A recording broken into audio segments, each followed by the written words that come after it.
Morning folks, Jacinto trail report from Jacinto Peak up there behind me. Today's Wednesday the 3rd of July 2019. Quick pan around San Gorgonio, almost without snow now around the back there, and I'm not sure if Anne's visible, and there she is, and I'll get down somewhere a bit more comfortable.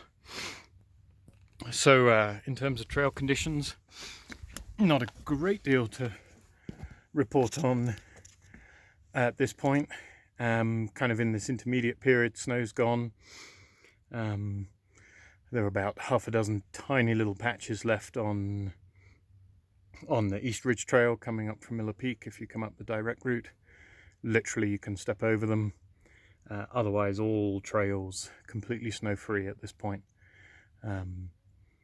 And so the snow's gone, but we still got plenty of water. That's kind of the next issue.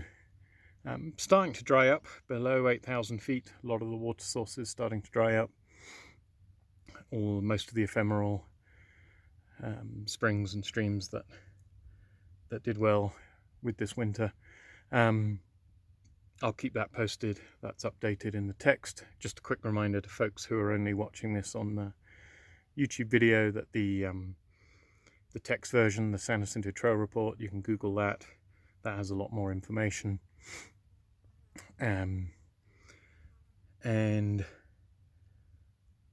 not too much else to say other than it looks like today might be the end of the streak. Today is day 33 of ascending San Jacinto Peak every day. Some folks are probably aware of this.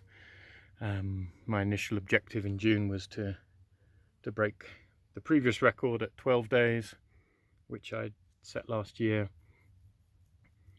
Trundled on through that and kind of had this idea of keeping going for the whole month of June. Kind of picked June because it had nice long days, lots of daylight, which in the end I didn't need, but I might get onto that. I'm extremely happy that I did pick this June because it proved to be remarkably mild. Really very pleasantly cool most mornings. Got really early starts, usually at or before dawn, and had just a delightful month. Was very happy when I made it on Sunday the 30th that I'd done the whole month, but kind of didn't want to finish on a round number, and also didn't want to finish on the weekends kind of busier for people, having enjoyed so much kind of peace and quiet and solitude for so much of the month. So I pushed on for the last 3 days. But now with the long holiday weekend, 4th, 5th, 6th, 7th coming up, that's going to be a bit of a challenge, but also other commitments. Actually tomorrow, 4th of July, is kind of traditional for me to be the fire lookout up at Tuckwit's Peak. Generally speaking, folks don't sign up for that day. So I think that's about my 4th or 5th year in a row that I'm doing Tuckwit's Peak tomorrow. So it's not an end to hiking, just an end to hiking up here. So 33 days, looks like that's going to be the end of the streak. That's kind of been fun. Had a great time. Great mental challenge, probably as much or more than the physical challenge. Really enjoyed. It's been interesting how it's the effects sort of physically and mentally.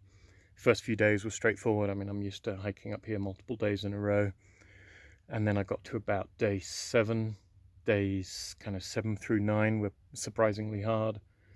Starting to feel the physical effects. Then I think when I got to day 10, you could kind of see the record at 13 up ahead, and sort of pushed on through. Mentally, that was pretty straightforward. Kind of enjoyed it through the teens. Then I specifically remember, I think it was day 19, 19th of June was a real challenge. There was a point at which I was getting close to the peak, and I just sort of pushed my legs to get a bit of extra out of them, and I just couldn't do it. Just wasn't there. Obviously I got up to the peak, but that extra energy just wasn't there.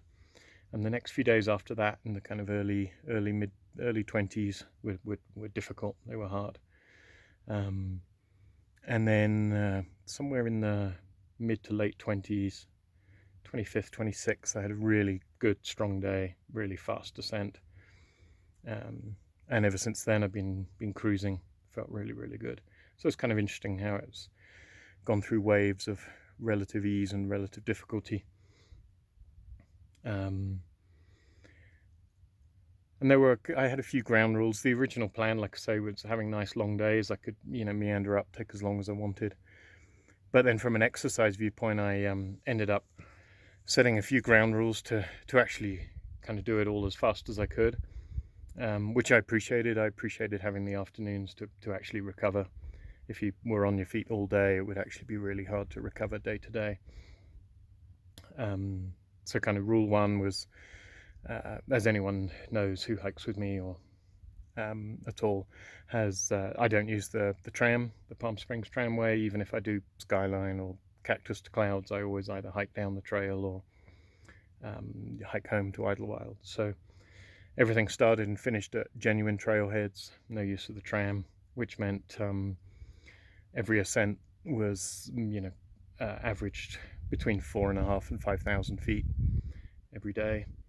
And then I kind of quickly realized that I wanted to push on up the ascents, even if I dawdled and did other things on the way back down on the descent. So every ascent had to be under 4 hours. Now, 4 hours for serious hikers might not sound particularly fast, but some of the ascents were long. I did some pretty meandering routes. Several times I went up around from Saddle Junction, round through all the way around Willow Creek Trail, up past Hidden Divide and Long Valley, Round Valley, coming up that way. And to do those under 4 was, you had to keep moving. And then within that, like rule number 3 was the short routes on either side of the mountain. I actually made myself do those in under 3 hours. So that was on the west side, the Marin Mountain Trail, straight up to the peak through Little Round Valley, and on the east side, that was the Devil's Slide Trail, Wellman Trail, Peak Trail route, kind of standard route from Humber Park up to the peak, and also had to do those under 3. And I managed to hit all those rules without too much trouble. A couple of times the ascents up from Humber Park were in the 250s, 2 hour 50. They were pretty close.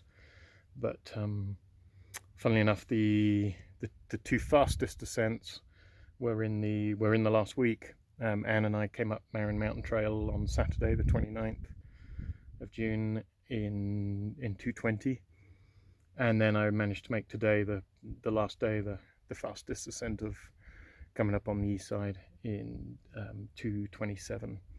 So, which I've done it quite a lot faster than that when I've had multiple days of rest, but after 33 days I figured that was pretty good going. So anyway, those were the kind of ground rules, and then often I'd meander my way back down. I was patrolling for the state park, packed down trash, and I've done a lot of reporting of trees that were down for PCTA and for state park and Forest Service, and other things, bit of trail maintenance, talking to hikers, those kinds of things. So fast up and reasonably slow down, generally being the rule of thumb. Anyway, enough of that. As always, another beautiful day up here at San Jacinto Peak, and I can't start another streak until I've finished this one. Safe hiking, everyone.